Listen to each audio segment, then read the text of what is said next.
Good evening. I'm Janet Gornick, professor of political science and sociology and director of the Stone Center on Socio-Economic Inequality here at the Graduate Center. Our center is the co-host of this evening's event in partnership with our Office of Public Programs. It's my great pleasure to welcome you here this evening. Welcome to the in-person audience here in Prashansky Auditorium, and welcome to the large virtual audience as well.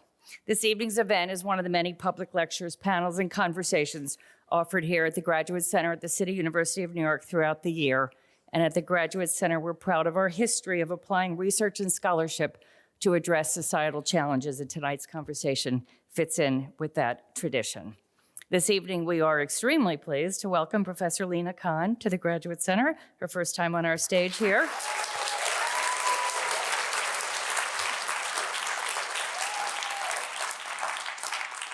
She's well known to us and to many of you for her foundational work on antitrust and competition law, and more recently for her crucial role as co-chair of Mayor Zohran Mamdani's transition team.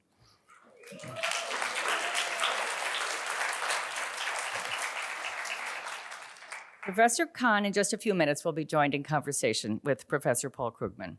So let me first tell you what to expect this evening. After my brief introduction, our two guests will hold a conversation led by Professor Krugman.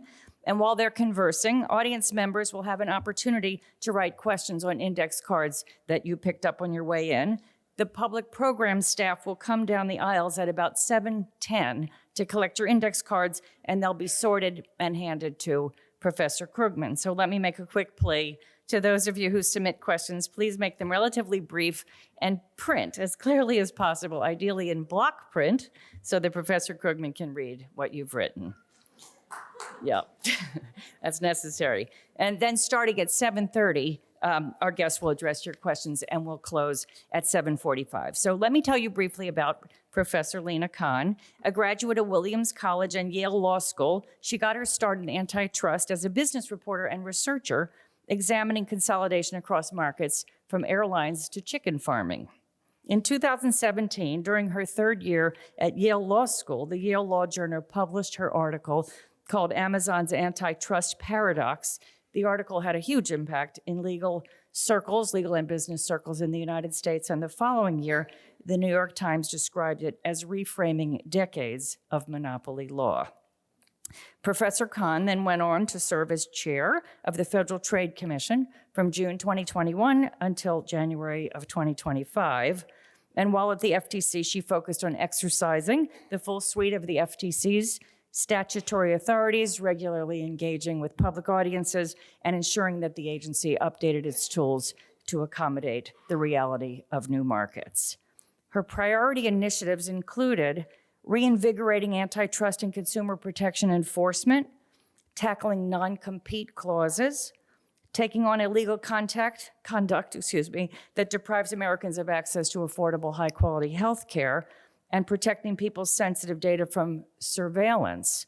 Her work did not go unnoticed. In 2023, Yahoo Finance dubbed her the most feared person in Silicon Valley.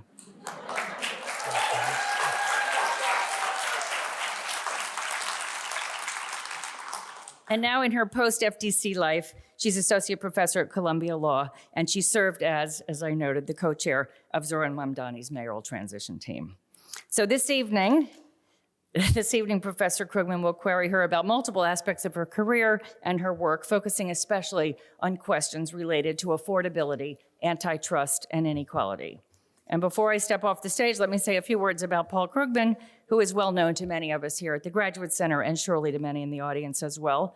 Paul Krugman is a research professor in the Graduate Center's PhD program in economics and a senior scholar in the Stone Center. Before joining the Graduate Center in 2014, he was professor of economics and international affairs at Princeton. Professor Krugman's scholarship has been honored countless times, including in 2008 when he received the Nobel Memorial Prize in Economic Sciences for his work on international trade theory. He's the author of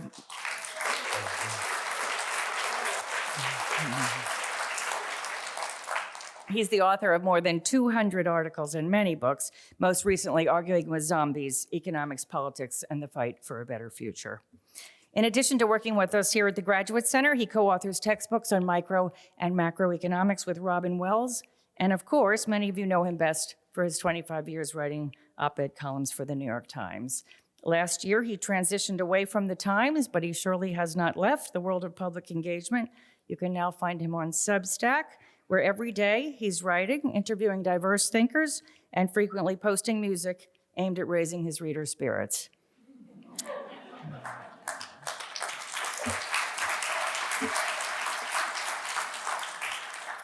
So welcome to our two guests. Paul, I turn the evening over to you. Thanks, Janet. Okay, so I should admit to everybody that I have a conflict of interest here, which is I think everybody here wants to hear about the Mamdani administration and what it can do. But I really want to talk about theories of monopoly power, dynamic strategies, and network externalities. And so we will get to stuff that actually matters later, or matters to people here. But I want to start with a little bit of sort of intellectual biography. So tell me, I've tried to read some of it, but tell us about your start working on antitrust, because you started very, very early on the issues, and then I want to talk about Amazon and all that. Well, it's so wonderful to be here and a great honor to be in conversation with Professor Krugman. So I really got my start as a researcher and reporter. I graduated during the financial crisis and had originally wanted to be a business journalist. It was very difficult to find journalism jobs, and so I ended up landing at a think tank where my job was really to do deep dives into various markets across the U.S. economy, and in particular study how the structure of these markets had changed. And so I would spend months looking at the structure of, say, the book publishing industry or the chicken farming industry or the airline industry, and got a sense of how over decades we had gone from having, in some cases, dozens of competitors to now increasingly market after market just dominated by a very small number of companies. And my job was to document what the effects of that consolidation had been. Sometimes the consolidation can actually be even more extreme than is visible to us. So if you go to the grocery store, you may see, dozens of brands of laundry detergent or diapers or various kinds of snacks. But even there, we see just a couple of companies control market after market. And so there's actually an illusion of choice. And through doing this research, it was clear that oftentimes the purported benefits of consolidation had been overstated. And in fact, people were left much worse off. Be it from the consumer perspective, where companies had started to use the lack of competition to jack up prices or deprive people of choices, but also for workers, for small businesses. I spent a lot of time studying agriculture markets in particular, where we've seen, be it in chicken farming or meat processing or, beef, you have on the one hand, tens of thousands of farmers, on the other hand, millions of consumers, but just 4 companies in market after market connecting them. And what that has meant practically is that consumers have been paying more for meat, even as farmers have been making less. And so there's a clear economic impact. But there was also just abuse of power that we were seeing, because oftentimes farmers' entire livelihood could be dependent on just a single firm, and that firm would, dictate terms, would engage in all sorts of abusive contractual practices. And so that got me interested in this body of law that we have in the United States, the antitrust and anti-monopoly laws that were designed precisely to prevent extreme concentrations of economic power. These laws go back to the Industrial Revolution, where we had seen enormous technological progress, but similarly a lot of concentration of power. And there was a concern among lawmakers that these new trusts and industrial titans were really abusing their power in ways that was leaving Americans worse off economically, but that it was also undermining core principles of freedom and liberty. And so that was really my entryway into this. And I just became fascinated by this question of how it was that we had so much consolidation in all these markets and extreme concentration of economic power, even as we had a set of laws on the books that were supposed to protect us from precisely that. Okay, and Yeah, I thought that was really revelatory that so many, in economics textbooks, probably including mine, ours, we, always present agriculture as the quintessential example of a highly competitive industry. But in practice, it's not. The farmers are competitive, the consumers are competitive, but the middlemen or okay. I kind of see how that led you to Amazon. So this is this, standing in between. A lot of sellers, a lot of buyers, but someone. Actually, that's the original robber baron, was the idea of the robber baron with his castle along the Rhine, extracting tolls from everybody who passes by. But tell me about the Amazon paper, because I thought, I read it, but I think people should know what it is you did, and I want to follow up on that.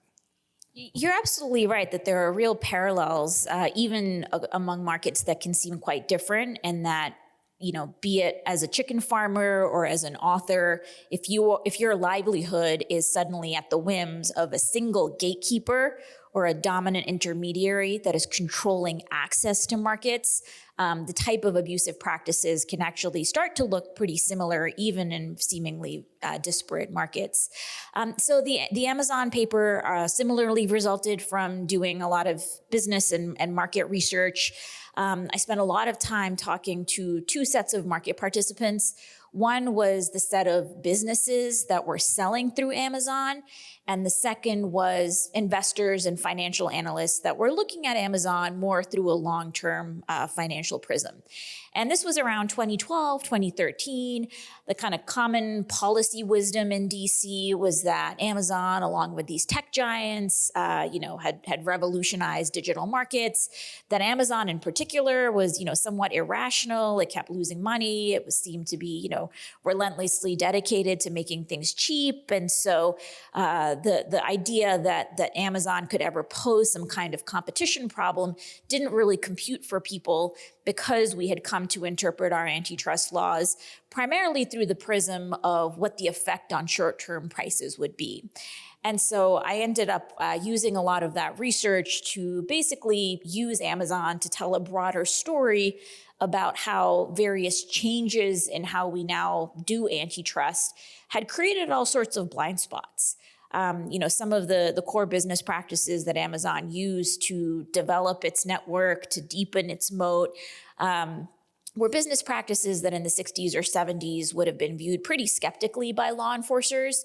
But because of this intellectual revolution that had been, spurred by people like Robert Bork, by people kind of generally known as the Chicago School, that we were now oftentimes facilitating the very types of concentrations of power that these laws were supposed to be skeptical of. And so the article was about Amazon and about Amazon's business practices, but it was really using the company to tell a deeper story about blind spots that I thought the current antitrust regime had.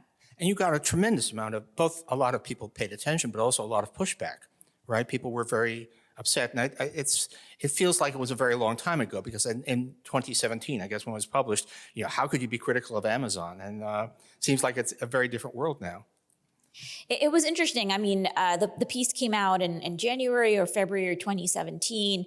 And then that summer, Amazon announced it was planning to buy Whole Foods.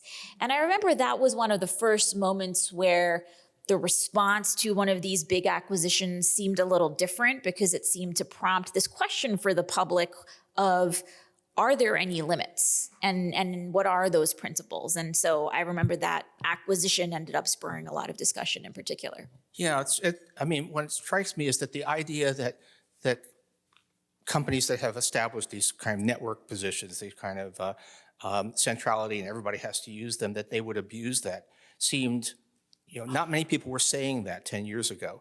And nowadays, it's everywhere. It's, the word of the year, I guess, like 3 years ago was Cory Doctorow's and shitification, which was basically largely about Amazon and Facebook and all of these companies abusing their sort of central position in markets. And do you feel vindicated by all of that? I mean, I'm sorry. It's good that there's been collective learning about, the challenges that these firms can pose, resulting in major lawsuits being filed. Google has now been found to be an illegal monopoly, 3 times over in separate cases. The case against Amazon is still proceeding. I do think that there's been a greater awareness of how these markets in particular can be prone to monopolization, right? I think one of the big shifts was that in the early 2000s, there was a view that to set up one of these companies, all you need is, a couple of high school dropouts in a garage with a good idea, and that the entry costs were very low, and that if anything, the government should err on the side of inaction, because these markets were so fast moving, so dynamic, that we didn't want these, arrogant government officials to start meddling. And so there was almost a deliberate policy choice to err on the side of inaction from an antitrust and competition perspective. And I think, fast forward even a decade from that time, there was a much greater recognition that actually there's something about how these digital markets work, this concept of network effects, the ways that data advantages kind of reinforce themselves, that maybe these markets are even more prone to monopolization rather than less. And so maybe there should be more action and more scrutiny earlier. And so I think there was an inversion of some of those prior assumptions. For people in the audience, network effects here really means that there's a lot of these companies' services that everybody uses because everybody uses them, right? There's a sort of circularity in which, and having established a position is very, very hard. I mean, as many of us know, it's really, really hard not to buy from Amazon now. And this is true of a lot of these companies.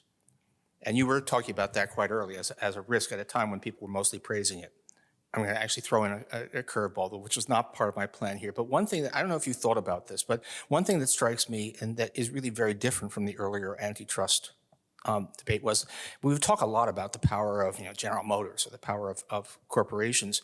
But what's interesting about this group is that these are not just corporations. They actually happen by and large to be sort of individual people.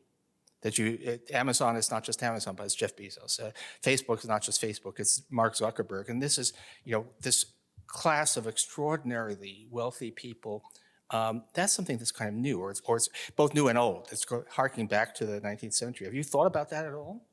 It's a really interesting point, and it gets to the fact that there were massive intellectual and ideological changes in how we do antitrust, but that was just part and parcel of a broader set of changes that we've seen across laws, and that includes things like corporate governance.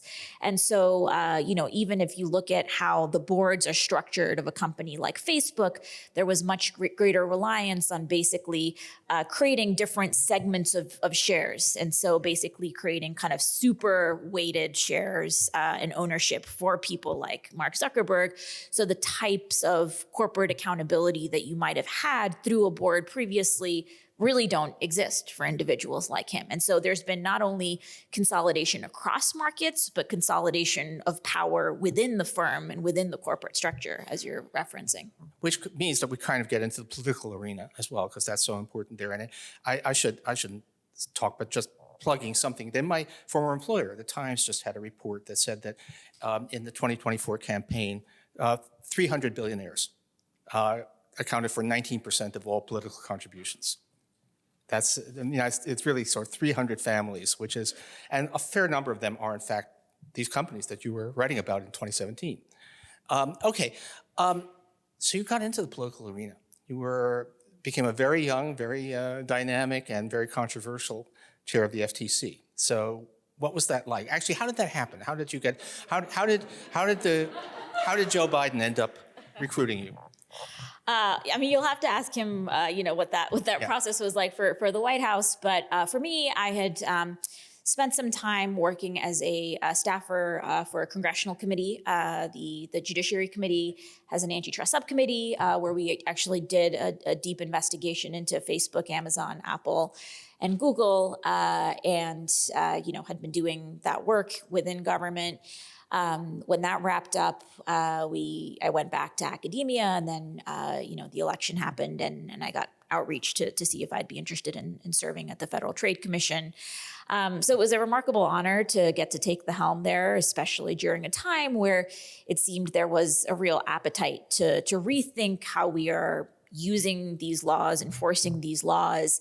The Federal Trade Commission is an agency that was created back in 1914, has been given pretty significant powers by Congress, but for several decades, especially after the Reagan administration, had been kind of, narrowing its ambition and really, I think, punching below its weight in some cases. And so it was an opportunity to come in and really reinvigorate the agency.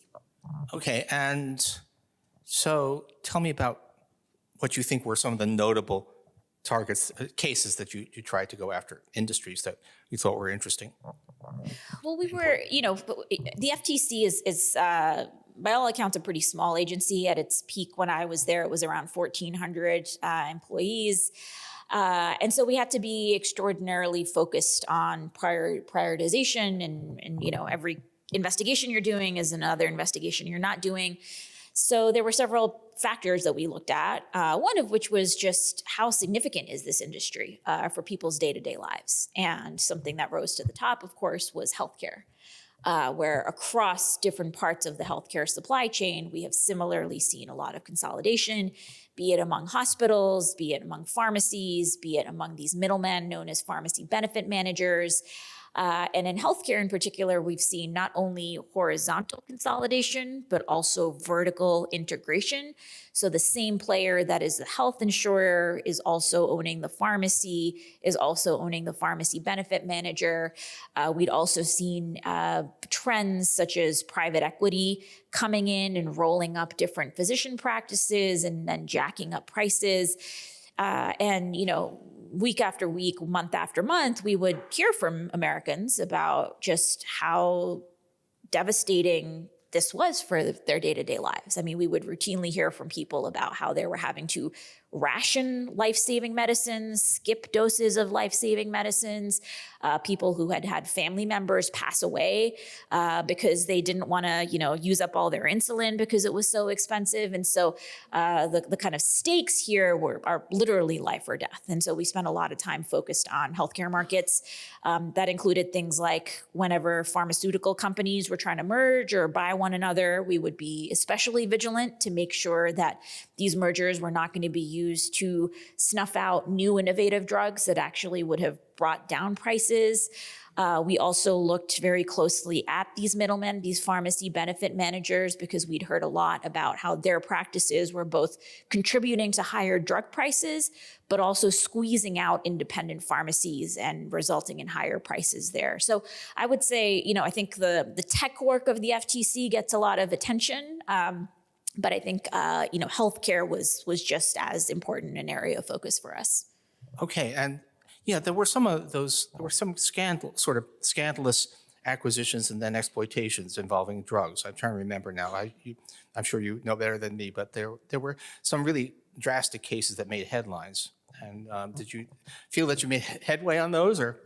Yeah, I mean, one of the most notorious was Martin Shkreli, aka Pharma Bro, who bought up a drug and jacked up the price thousands of %. And that was a case that the FTC litigated. The FTC won, and then also secured a lifetime ban for Martin Shkreli, where he's not allowed to be in the pharma industry anymore. There's some other cases that are still ongoing in healthcare, but we did successfully stop hospital mergers across the country. There's a lot of evidence that when hospitals merge, prices and costs tend to go up and quality tends to go down. We've also seen the rise of healthcare deserts across the country where, people are going to have to drive, over 100 miles to get to the nearest hospital as opposed to 10 miles. And so there was, there's a lot more work to be done there, but there was some progress. The other big area of focus for us was labor markets. Where, there was a lot of attention on how market power affected consumers. But over the last decade, we've also seen more and more economic research showing that labor markets can actually be much less competitive than people had previously assumed, and that also ends up being bad for workers in terms of resulting in lower wages, more stagnant wages. We were very focused both on how mergers were affecting workers. And so if a merger would be proposed, we would look not just at its potential impact on, say, patients, but also on, say, healthcare workers. And then we were very focused on this issue of non-competes with this contractual provision that basically locks workers in place. Yeah, people don't know. Again, non-competes, maybe a fair number of people in this audience have actually encountered it. But yeah, non-compete is basically saying, if you leave, you cannot basically work for somebody who's competing with us, can't take a job, you can't yourself compete with us. It's a tremendous lock on the labor market. And did you make any progress? I'm unclear exactly how far we got on that. Yeah, so these are provisions that started off in the C-suite, but basically have proliferated. Yeah. So now a conservative estimate is that 1 in 5 Americans has been governed by a non-compete, and that these are affecting, security guards, janitors, fast food workers, people making, close to minimum wage, and that these have a real abusive effect. I mean, when we put out, so basically we both brought lawsuits against coercive non-competes that resulted in companies dropping them for thousands of workers. For example, we brought a case against the security guard company in Michigan that had been locking down, again, minimum wage making security guards, preventing them from taking jobs that were better fits. And this was resulting in people's wages being depressed. We also put out a proposed rule that would basically eliminate the vast majority of non-competes in this country. And when we put that out, we got 26,000 comments from people across the country, from every state. We heard, for example, from a bartender in Florida who shared how she had been harassed at her job. It spurred her to go find another job. And when she, basically made moves to go start working at a different restaurant, her original employer basically threatened her with a lawsuit for tens of thousands of dollars. And so she had to choose, basically, do I try to escape this horrible work situation where I'm getting harassed, or do I basically risk becoming bankrupt because of this lawsuit? And so, there's a financial impact here, but there's also just a real coercive impact on people's day-to-day lives. And it was just horrifying, candidly, to just see all the ways that employers have abused these contractual provisions. Okay, one more question about the past before we come up to New York City.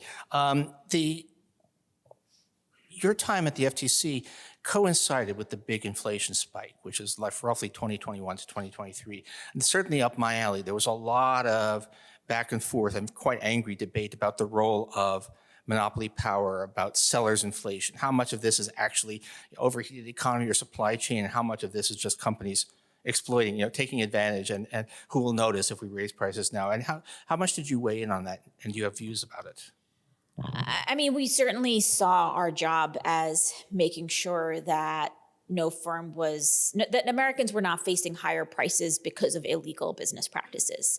And that took a couple of forms. When you have industries that are more concentrated, so if you have a smaller number of competitors, it can be easier for them effectively to collude. This is kind of, antitrust competition one-on-one, the idea that if you have 3 firms in a market, it's going to be much easier for them to basically fix prices than if you have 300 firms where it's just much more difficult to coordinate. And in as much as we had seen markets where you would now had a smaller number of firms, and sometimes it seemed like they were using their earnings calls to even, flag for one another that, hey, we think, we're going to keep prices high and do some of that signaling. That was something that we monitored. I think more generally, though, there was this issue of how longstanding trends of consolidation had made markets more fragile, so that a single disaster in one place could drive up prices much more acutely. We saw this, for example, with infant formula, where back in 2022, there were and infant formula nationally. Infant formula is a market that has consolidated. There are four major manufacturers, and these shortages were a result of basically a contamination in one factory in America. And it was just an illustration of how concentrating production can also concentrate risk. And so that's another way in which we saw a real relationship between diminishing competition and, higher prices and more situations where you had greater vulnerability to abrupt spikes in prices. Actually, that's something I never thought of, because I was aware very much during that period of how concentrated production was physically. It was always a kind of a shock to discover there was something that was used around the world, and a fire in one factory somewhere could disrupt. But I never really thought of that as being linked to that the concentration was not just that the technology mandated it, but it was actually the market consolidation, was actually the monopolization. So you thought that was a significant factor in all of that.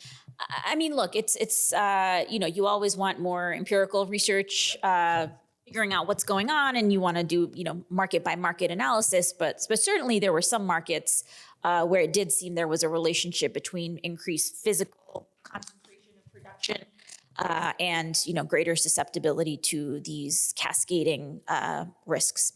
Okay. Well, jump forward, not that far in time, but move north a couple of hundred miles from D.C. So how did you get, again, you may not know exactly, but how did you end up being associated with Mamdani? Was it during the campaign? Was it already before he won? And how, tell us about that. So yeah, when Assemblymember Mamdani was running for mayor last spring, he reached out and wanted to chat about different parts of his agenda and what he was thinking about, especially on this issue of affordability. He's somebody that is extraordinarily curious, and he really wanted to understand and get to the bottom of what are the real drivers of increasing costs for people across the city, be it for them as consumers, be it for them as workers, be it for them as small businesses. And, one of the first kind of videos that he did that really took off was one of him going to a halal cart driver and saying, hey, I noticed that your chicken and rice used to cost $8 a couple of years ago, and now it costs $10. Why is that? What happened? And so he was really oriented towards understanding substantively, why is it that people are seeing higher prices? And so we, met and spoke and chatted about, what are some of the policy levers that New York City and a mayor in particular may have at his disposal. And so, we stayed in touch. His team would kind of ask for feedback on some of their campaign proposals on, taking on corporate power. And so I was, really thrilled to see him win, and then was honored to get to co-chair his transition. Okay, and so you were part of the transition, but not in in addition to the usual sense. You had a team that was specifically working on these issues. You aren't just sort of helping him pick the various offices.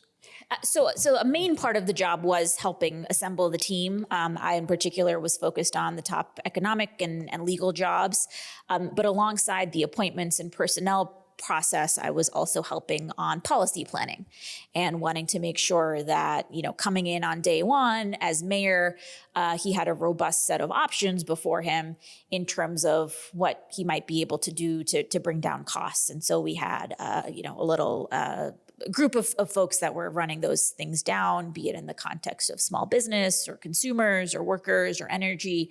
And so there was both a personnel and a policy component. Okay, is that policy team still exist in some form? I know that you don't formally have a role in this mayor's administration, but are you still have a group of people that are working on this, or? So, now that he is mayor, he has a full team internally.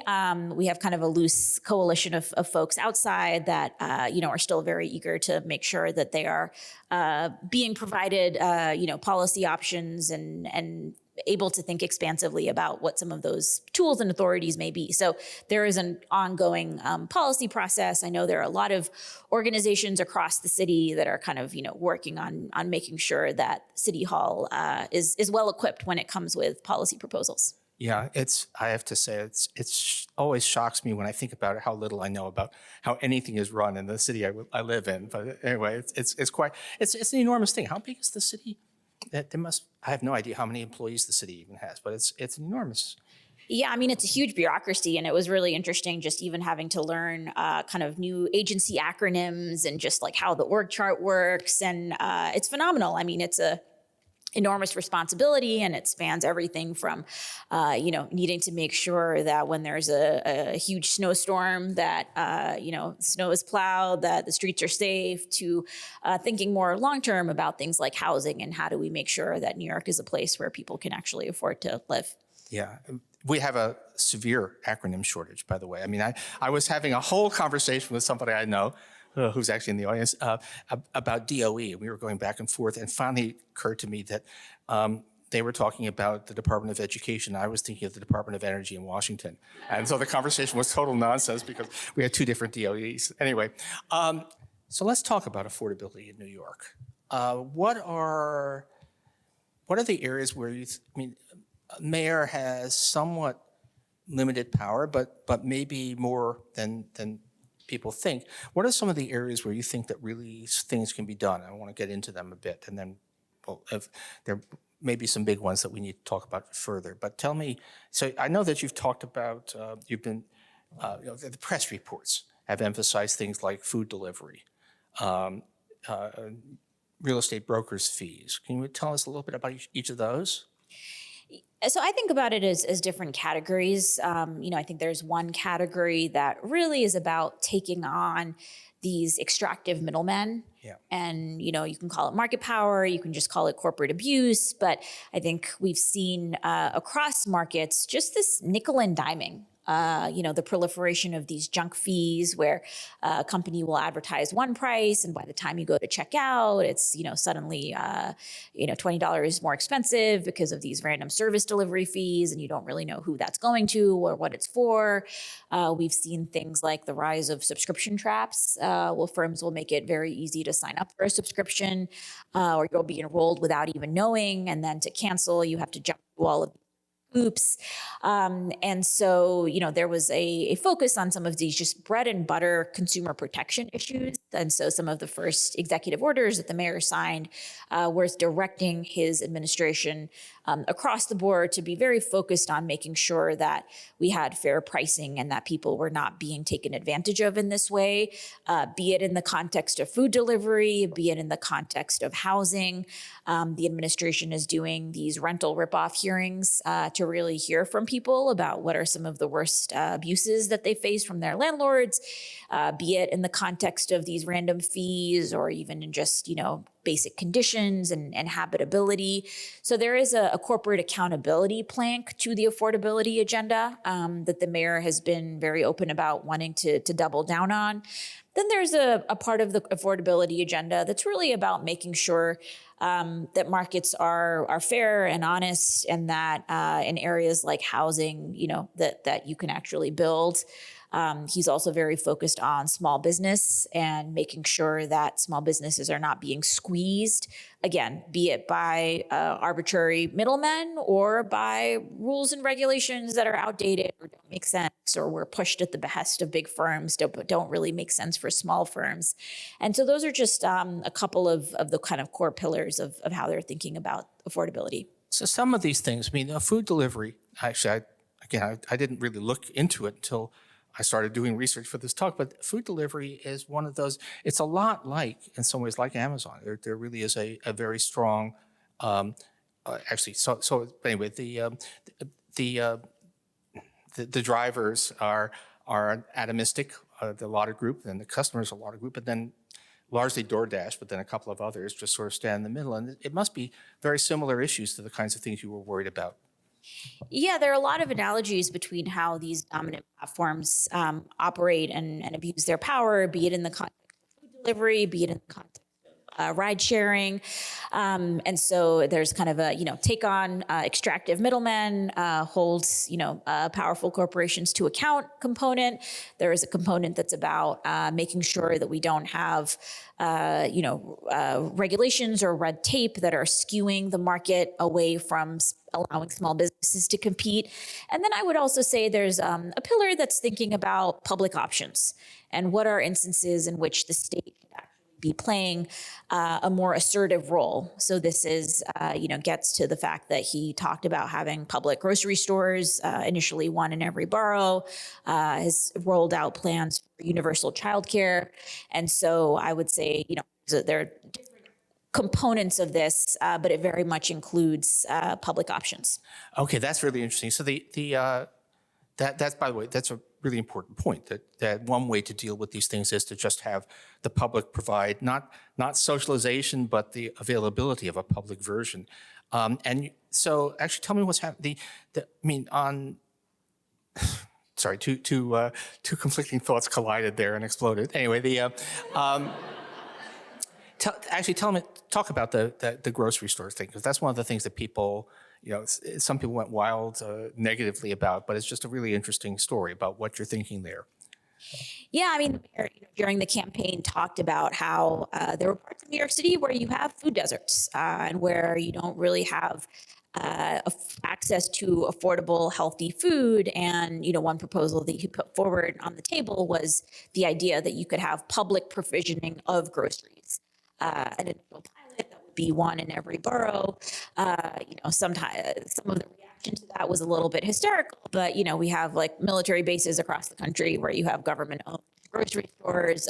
It's not as exotic as I think some of the critics assumed it was, and it really gets to this point of you want to make sure that the market is working honestly and fairly.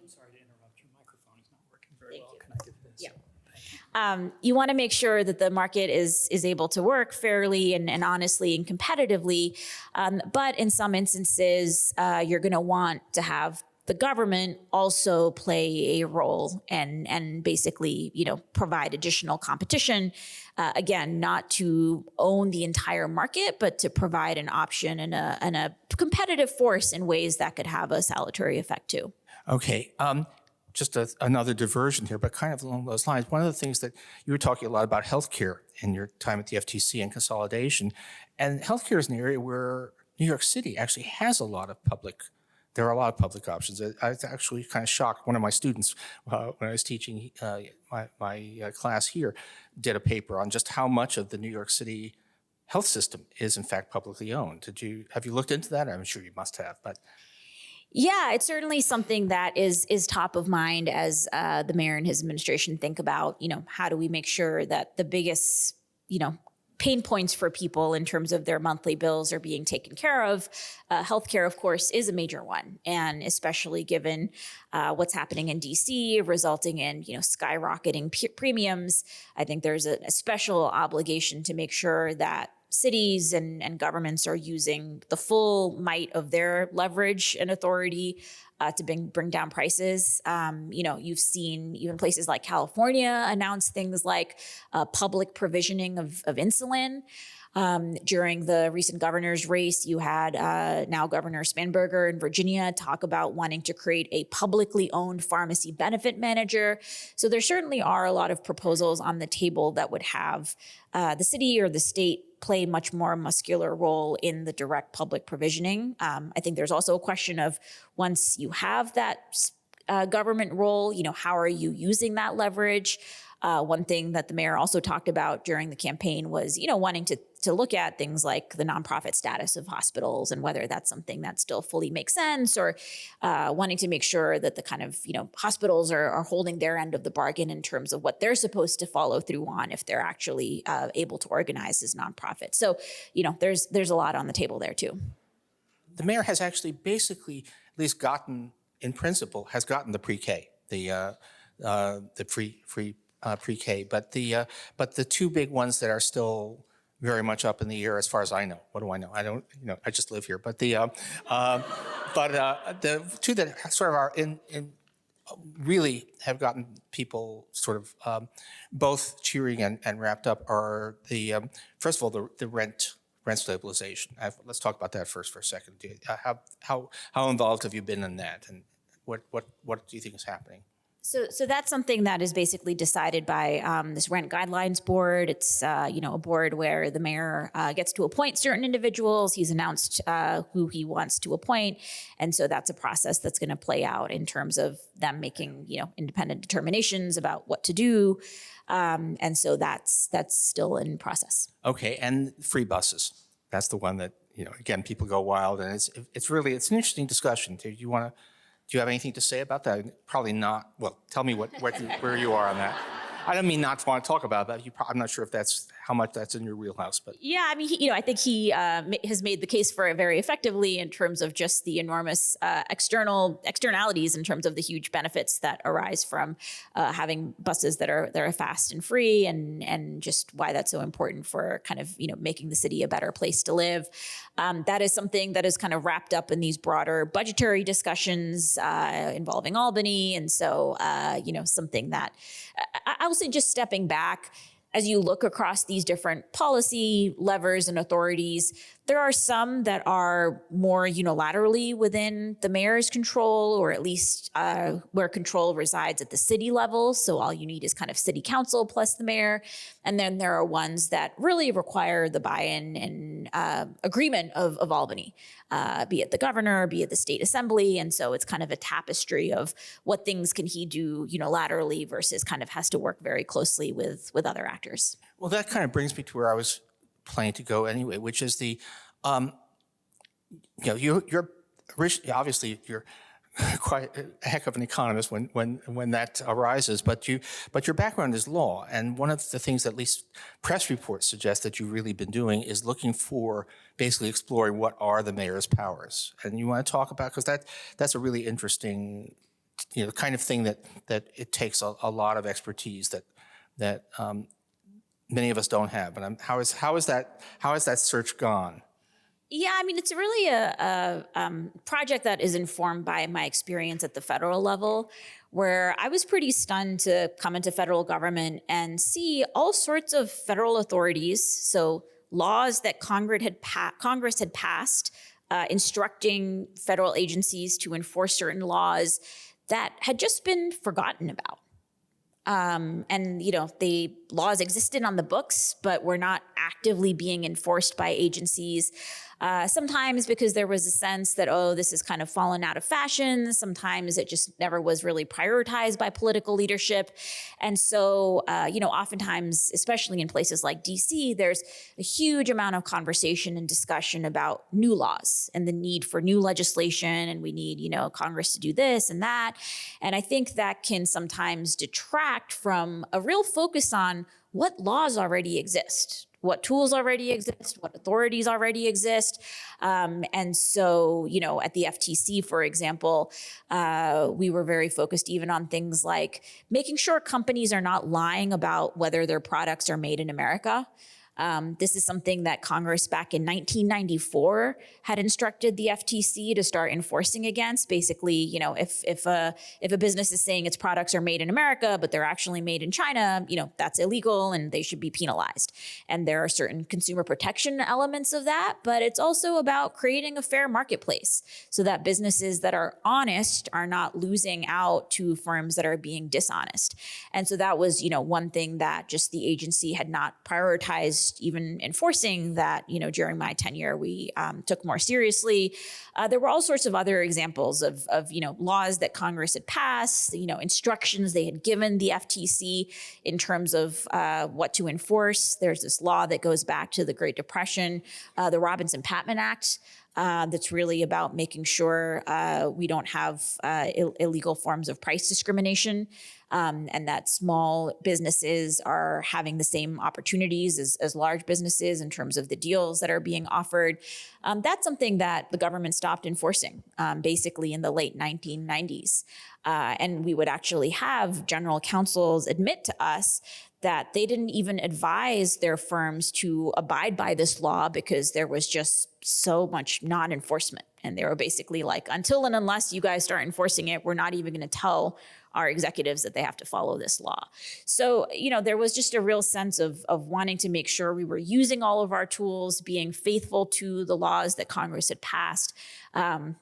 that kind of informed my desire to make sure that this mayoral administration was similarly going to be kind of faithful, executors of the laws that already exist, as well as wanting to make sure that, given his focus on affordability, on wanting to make sure that, working class New Yorkers can live here comfortably and with dignity, that he knew all of the tools and authorities that he has at his disposal to do that. And are there any good examples comparable to sort of Robinson-Patman Act that are mayoral prerogatives that have not been exercised? Well, interestingly, there are some city council efforts right now to think about whether there should be a New York City level Robinson-Patman. There are some discussions about that. There's a law that bans unconscionable practices in New York City that goes back to the 1970s that basically can presumably be activated to take on forms of unfair or unconscionable pricing, especially in contexts where people might be captive consumers. And so imagine a situation in which, you're a patient at a hospital. The hospital gives you, some kind of Tylenol, but they end up billing like $60 for it, even though it costs, $6 at the pharmacy down the street. Is that an unconscionable practice because you were basically a captive customer?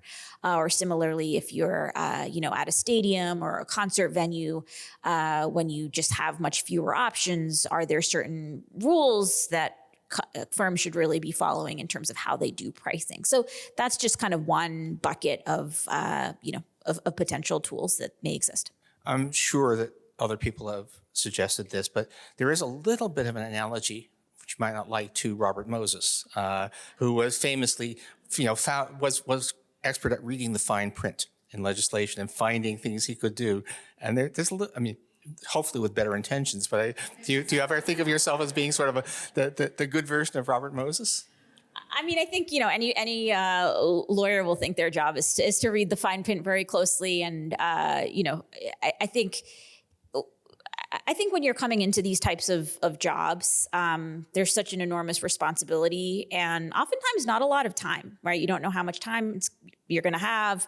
And I think, when you are elected with as strong a mandate as Mayor Mamdani has, I think you really have a huge obligation to make sure that you really are mining every single tool and authority that may exist to make life better for people. And that's something he's very committed to.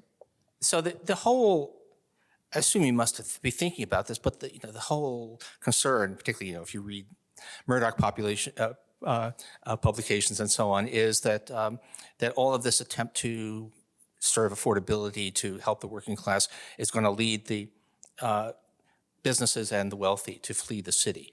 How are you feeling about all of that? Any comments on that?